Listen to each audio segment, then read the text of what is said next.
El Ministerio de Comunicaciones, a través de la Unidad para el Desarrollo de Vivienda Popular, lanzaron este lunes 3 de marzo el registro de asentamientos informales para garantizar vivienda digna en el país. Una primera fase donde llegaremos a 23 municipios de los 3 nodos urbanos donde encontramos que las variables en torno al tema de condiciones de pobreza eran más fuertes, ¿verdad? Es decir, encontrábamos más población viviendo en estas situaciones.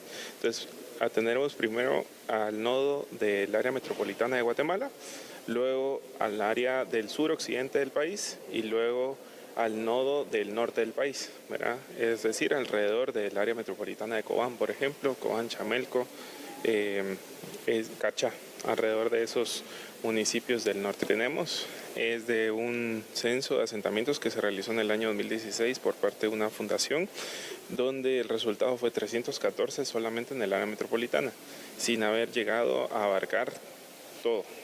La iniciativa permitirá conocer la realidad de las comunidades más vulnerables, identificando dónde y en qué condiciones viven las familias que no cuentan con un hogar legalmente establecido. Este registro lo utilizaremos para priorizar los proyectos que impulsaremos en esos territorios y para también definir propiedad de quién es la tierra, por ejemplo, que se está habitando. Se estima que para el año 2032 el 80% de la población deberá vivir en entornos urbanos, lo que hace urgente el fortalecimiento de nuevas estrategias de ordenamiento territorial. Según las autoridades del Ministerio de Comunicaciones, dentro de lo priorizado se encuentra el asentamiento Dios es Fiel, ubicado en la zona 7, donde se registró una tragedia. Fiel se está retomando, se están haciendo las acciones, como muy bien lo decía acá el compañero, sí lleva más de un año. Ahorita pues hemos iniciado las gestiones para lograr encontrar un espacio, ¿verdad? Y poder reubicar a estas personas de una manera urgente.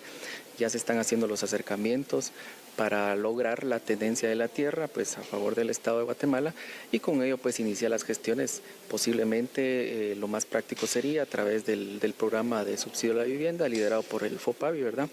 Para que estas personas pues cuenten con una vivienda digna y segura, ¿verdad?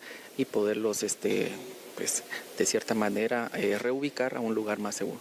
El registro se llevará a cabo en 59 municipios que conforman los 10 nodos urbanos más importantes del país, con una inversión de 4 millones de quetzales, y los resultados estarán disponibles en un tablero interactivo con indicadores por parte del Ministerio de Comunicaciones.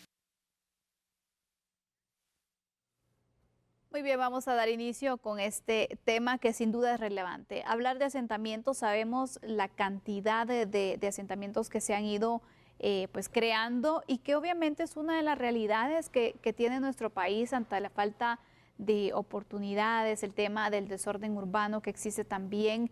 En fin, hay tantas situaciones que han originado y han hecho que cada vez surjan más asentamientos y es necesario también poder tener este registro para poder conocer condiciones de vida, los riesgos que pueden existir también, porque son muchos motivos que han motivado a que precisamente ocurran y se vayan entonces formando estos asentamientos. Así que sin duda alguna este es un paso importante para nuestro país también, para tener un poco el orden y conocer esta información y poder prestarle atención a todas esas familias que actualmente están habitando en un asentamiento, Fernando. Fíjate, Sandy, que cuando hacemos un análisis de lo que establece todo el esquema de derechos humanos, uno de los más importantes, bueno, realmente cuando hablamos de derechos humanos es una generalidad y es un concepto macro que encierra cada uno de esos derechos elementales para hombres y mujeres. Pero el derecho a una vivienda digna realmente es un espacio que cualquier persona en cualquier parte del mundo necesita tener.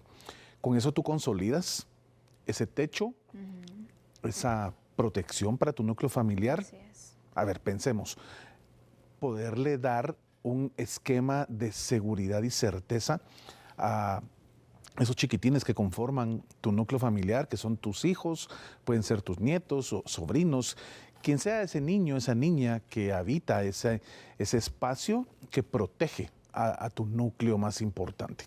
Entonces el derecho a la vivienda realmente en Guatemala ha sido un derecho que se ha circunscrito a lo largo de los años a quien tiene la capacidad económica para poder afrontar la compra de un bien inmueble, sea un terreno, y que esa persona construya su casa, o bien una casa ya hecha. Y esto naturalmente va en función de qué capacidad económica, qué capacidad de pago tienes para poder meterte a un préstamo con una entidad bancaria y así afrontar en un mediano o largo plazo pues el pago de ese pedacito de tierra que te pertenece. Estamos hablando de un sector de la sociedad muy privilegiado, muy privilegiado. Hay cuántas personas que pues hoy tienen su propiedad porque ha sido también un esquema de herencia.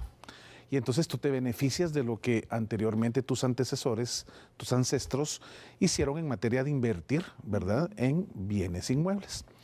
Sin embargo, hay otro grosso de la sociedad, y es muy grande, muy, muy grande, que no tiene esa facilidad de poder venir y accesar a un crédito bancario, porque sus ingresos provienen pues normalmente de la economía informal. Así es. No tienen un respaldo de una certificación de trabajo, de una relación jurídico-patronal que realmente pueda decirle al banco, es sujeto de crédito este hombre o esta mujer, entonces que se le otorgue la facilidad financiera y obviamente no comprobable, ¿verdad?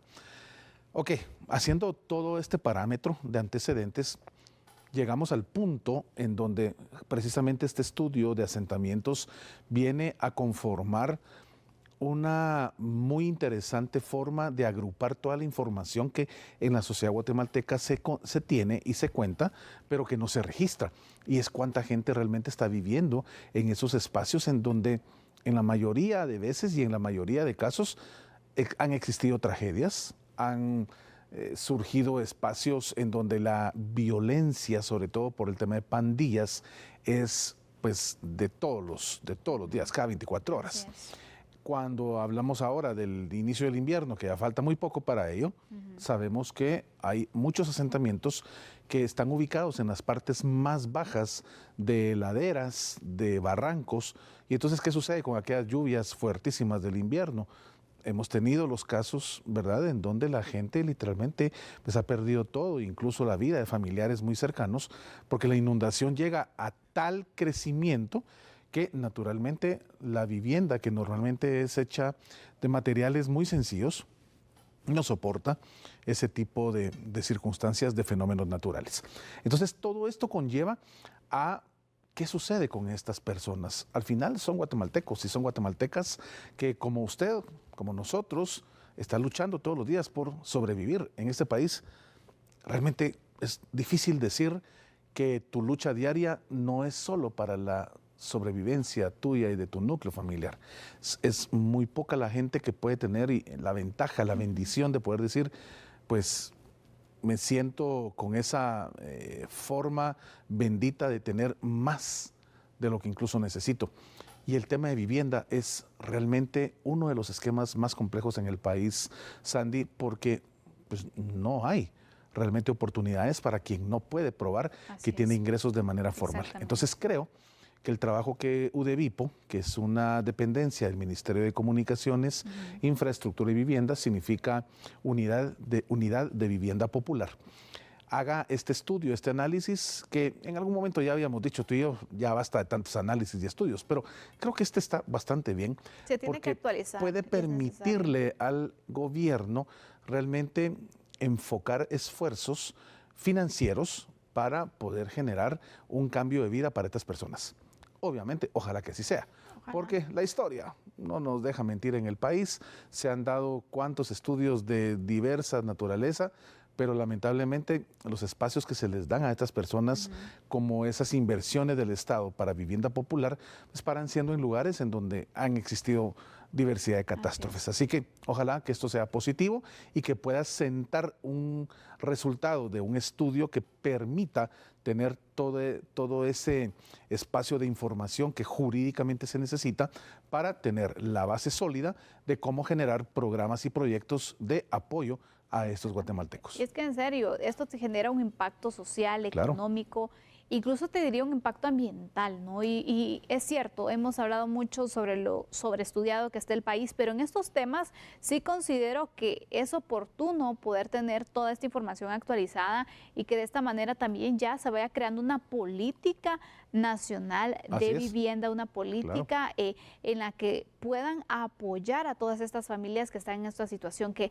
de verdad nos vamos a sorprender cuando tengamos ya los registros finales y todos los datos que puedan dar a conocer las autoridades respecto a la situación de los asentamientos en Guatemala. Ustedes de verdad se van a sorprender. Tal vez conocemos algunos, hemos escuchado, pero cuando nos demos realmente cuenta que a veces hay lugares donde ni siquiera sabían que era considerado un asentamiento, imagínate, porque también han sucedido y he visto casos en los que dicen, bueno, pero es que aquí este pedazo de tierra, el lugar donde tengo yo mi vivienda, yo lo compré.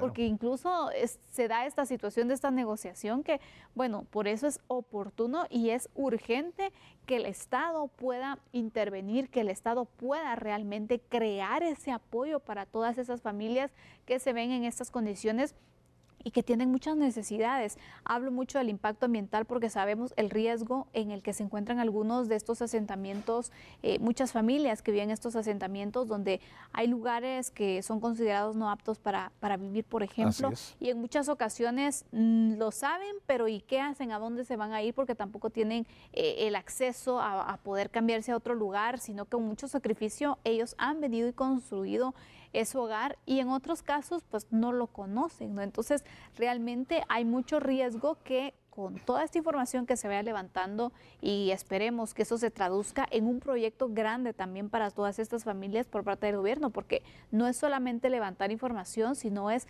poder tener esta información para crear algo bueno, poder crear esa política y crear esos proyectos que sean efectivos también para ayudar a esta población guatemalteca. Claro.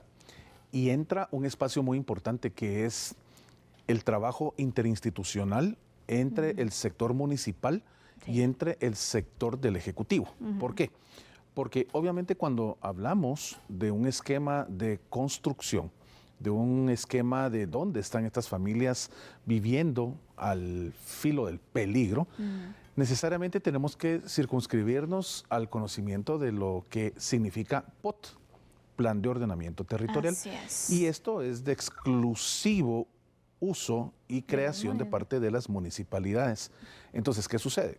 Si realmente fuéramos un país en donde el orden existiera en materia de dónde puede construirse y dónde no, en función de las áreas que la municipalidad, indistintamente de cuál sea el lugar en el territorio nacional, tenga delimitado que ahí pues, sí se puede construir. Es propiedad privada, hay que tomar en consideración que la propiedad privada es un derecho constitucional amparado por nuestra Carta Magna que te permite obviamente hacer con tu propiedad lo que tú consideres sea lo mejor para ti y para tu familia.